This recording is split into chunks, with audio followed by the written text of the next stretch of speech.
என் சத்துருக்களுக்கு முன்பாக நீர் எனக்கு ஒரு பந்தியை ஆயத்தப்படுத்துகிறீர்.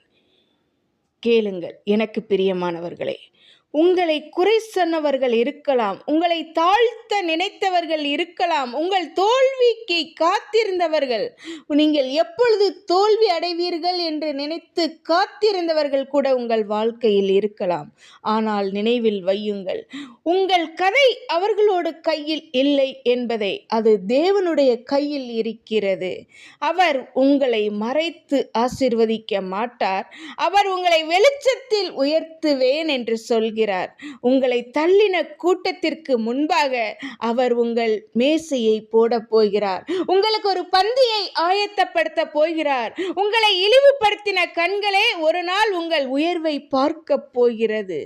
இது பழிவாங்கல் இல்லை, இது நியாயமான உயர்வு, இது நீதிக்கான உணர்வு, இது நீதியான உயர்வு. யோசேப்பு சிறையில் இருந்த பொழுது அவனை மறந்தவர்கள் இருந்தார்கள். ஆனால் ஒரு நாள் அவன் அரண்மனையில் நின்னான். அவனை துன்பப்படுத்தினவர்களே அவனிடம் வந்து நின்றார்கள். அதே மாதிரி உங்கள் எதிரிகள் உங்கள் உயர்வை பார்க்க போகிறார்கள். அது சத்தமா இல்லாம வந்தாலும் அதை தடுக்க முடியாது. தேவன் உயர்த்தும் உயர்வு மனிதன் தடுக்க முடியாது. அது அவரோட நேரம், அது அவரோட தீர்ப்பு.